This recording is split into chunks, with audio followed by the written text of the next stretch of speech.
Shalom, shalom. Je bénis le nom du Seigneur Jésus pour la vie de Kairos TV. Je suis la prophétesse Antoinette Déborah de la mission évangélique internationale Bethel.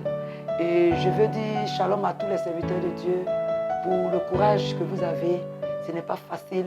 À toutes les servantes de Dieu qui se battent pour s'en sortir. À tous ceux qui ont tout abandonné pour servir le Seigneur, je dis shalom à vous. Que le Seigneur vous bénisse. Je me retrouve là en ce jour par rapport à un thème, la pensée du jour. Et moi, j'ai intitulé ce thème le savoir-vivre. Parce que le savoir-vivre, comme je vais le dire tout à l'heure, la Bible déclare que nous vivons dans le monde, mais nous ne sommes pas du monde. Donc, le monde, c'est la société. Nous vivons dans une société. Et la société a ses règles. Et aujourd'hui, je vais commencer par nous, les hommes de Dieu. Parce que nous, les hommes de Dieu, ce qu'on pardonne à d'autres personnes, aux chrétiens, nous, on ne nous pardonne pas. Et c'est ce qui est vrai, c'est ce qui est logique. Parce que nous sommes des autorités. C'est nous que les gens regardent. Les gens ont le regard porté sur nous. Nous sommes appelés à faire 2 fois plus d'efforts que les autres. Donc, la société civile nous regarde, les chrétiens nous regardent, même Satan nous regarde. Voilà pourquoi aujourd'hui, je veux commencer cette émission par nous. Le savoir-vivre, c'est une affaire de civilité, c'est une affaire de bon sens, c'est une affaire de savoir-vivre. Ce n'est pas une affaire d'option, ce n'est pas une affaire de... Le Seigneur m'a appelé, ça fait 10 ans, ça fait 15 ans. Donc, Kairos TV me donne un peu l'opportunité de pouvoir en parler parce que nous voyons qu'il y a beaucoup de choses que nous faisons, il y a beaucoup de dégâts que nous faisons parce qu'il y a un amalgame entre le fait de servir Dieu et le fait de savoir-vivre. Le fait de savoir-vivre n'a rien à voir avec l'onction que tu as, n'a rien à voir avec le fait que Dieu t'utilise. Mais vivre en société, comment vivre en société, savoir se comporter en société, il est très important. Donc moi je vais parler d'abord de nous, notre relation avec les chrétiens. Nous sommes des hommes de Dieu. Tu es un pigeon. Tu as tous les atouts. Tu as tous les dons. Quand tu prophétises même là, le ciel tremble. Tout se passe bien. Il y a des miracles dans la vie des fidèles. Mais cela ne te donne pas le droit de te comporter, d'avoir un certain comportement vis-à-vis des chrétiens, vis-à-vis de la société. Nous allons partir étape par étape. Aujourd'hui, je parle du comportement, de l'attitude vis-à-vis de nos fidèles, de nos chrétiens. Hommes de Dieu. C'est vrai. Ce sont tes fidèles, ce sont tes enfants. Mais tu n'es pas, comment je peux dire, un chef de village. Ton leadership s'arrête à la porte de l'église. C'est-à-dire, prêche la vérité, censure, révèle ce qui est caché. Quand c'est bon, encourage. Quand c'est pas bon, selon la parole de Dieu, tu dis la vérité, tu fais la part des choses. Mais dis-toi qu'au sortir de l'église, le fidèle n'est pas ta priorité privée. Je m'explique. Tu ne peux pas utiliser le véhicule de ton fidèle sous prétexte que tu es le pasteur. L'appeler à toute heure, l'appeler à tout moment, pour qu'il aille te faire des courses pour toi, pour qu'il aille te déposer par exemple à tel ou tel rendez-vous. Ce n'est pas normal. Ce n'est pas normal. Oui, ça n'a rien à voir avec le fait que peut-être il soit gentil ou pas. Il est libre, il a le droit.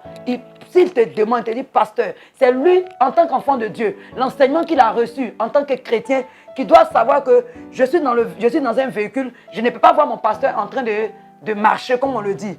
Je peux le prendre pour dire, papa, je vais te déposer à tel endroit, bien maman, je vais te déposer à tel endroit. C'est ce qu'on appelle le bon sens.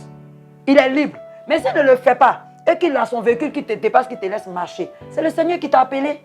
C'est lui qui est ton salaire. C'est lui qui va te donner le salaire que tu mérites. Mais tu ne peux pas prendre cette autorité pour brimer le fidèle, pour dire, moi je ne peux pas marcher, moi je suis le pasteur. Et puis toi tu me dépasses avec ta voiture. Et puis peut-être que tu commences à maudire le fidèle, tu le fais, le fidèle vit dans la peur. Il s'est dit que s'il ne te transporte pas, peut-être qu'il va mourir ou bien il sera maudit. Et le fidèle fait l'œuvre de Dieu à contre-cœur, il n'est pas béni.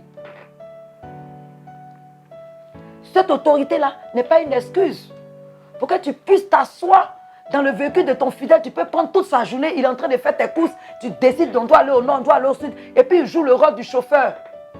Moi, je n'appelle pas ça être un serviteur de Dieu. C'est vrai, ce que je suis en train de dire, peut-être que non, ça va le choquer, mais je suis en train de dire, le savoir-vivre n'a rien à voir avec l'autorité que le Seigneur nous a donnée. Le chrétien est libre. Le Seigneur m'a dit, je mets la vie, je mets la mort. Il fait le choix qu'il veut. Tu ne peux pas prendre ton téléphone, appeler tes fidèles à la maison à des heures indues, sous prétexte que tu es le pasteur, en train de leur parler au téléphone des femmes mariées. Tu peux appeler une femme mariée après 20 heures, après 21 heures, pour dire ma fille, et puis tu peux passer 1 heure au téléphone avec elle. Et quand demain son mari lui interdit de venir à l'église, on dit qu'ils sont des démons, qu'ils persécutent les femmes. Ce n'est pas des démons, c'est une question de bon sens. Toi, une servante de Dieu, tu ne peux pas appeler le mari de ta fidèle à 22 à 23 en train de parler avec lui au téléphone, sous prétexte que tu es en train de faire l'œuvre de Dieu. Il y a un temps pour chaque chose, comme la parole de Dieu l'a dit. Il a droit à sa vie privée, à son intimité. Tu ne peux pas débarquer chez un fidèle à tout moment comme tu veux. Je suis en train de nous interpeller pour dire que le Seigneur, c'est un métier noble, être serviteur de Dieu. C'est un métier qui mérite respect. Aujourd'hui, nous sommes en train de perdre le respect. Aujourd'hui, nous sommes en train de perdre parce que nous sommes en train de perdre certaines valeurs. Et nous devons comprendre que Dieu n'a pas changé, la parole de Dieu n'a pas changé, mais la société elle-même est en train de changer. La société est en train d'être transformée. Aujourd'hui, nous sommes à l'aide d'Internet. Tout le monde va à l'école. Tout le monde a cette possibilité-là de faire certaines analyses. Donc, nous ne devons pas vivre en marge de la société. Tu ne peux pas te permettre de débarquer chez tes fidèles quand tu veux, comme tu veux, sous prétexte que tu es le pasteur. Entre midi et deux, les appeler à des heures bizarres. Ce que nous n'aimerons pas qu'on nous fasse, nous ne devons pas aussi faire aux gens. Quand on dit, je dis toujours, quand on dit des fidèles, ce n'est pas des moutons. C'est des brebis. Dieu le compare, Jésus compare la chrétienté à des brebis, des chrétiens à des brebis. Pourquoi? Parce que la brebis est un animal sans défense, est un animal doux, docile. La brebis, vous allez constater que la brebis suit facilement le berger que le bélier ou bien le bouc. C'est en cela qu'il compare, mais il ne nous compare pas à des animaux. C'est par rapport au comportement, à l'attitude de la brebis. C'est de ça qu'il parle. Il ne parle pas du physique, mais il parle du caractère, hein, de la manière dont la brebis se comporte. Donc, en tant qu'homme de Dieu, nous devons avoir quand même certaines règles dans la vie. Nous devons avoir une certaine culture dans la vie pour amener les gens à nous respecter. Le respect ne se mendie pas, le respect s'impose. Quand tu es un homme de Dieu, tu sais te faire respecter. Le fidèle va se sentir obligé de te respecter, quel que soit ton âge, quel que soit ton niveau intellectuel. Parce qu'aujourd'hui, nous vivons beaucoup dans la frustration, en disant que nous sommes frustrés, parce que nous-mêmes ne savons pas nous comporter vis-à-vis de ces enfants, de ces fidèles-là. Donc tu seras frustré. Ton onction n'a rien à voir avec le fait que tu débarques chez tes fidèles n'importe comment. Tu leur demandes des services n'importe comment. Tu t'en vas manger chez eux n'importe comment. Tu ne te fais pas respecter. Comment ils peuvent te respecter? Reste chez toi, homme de Dieu.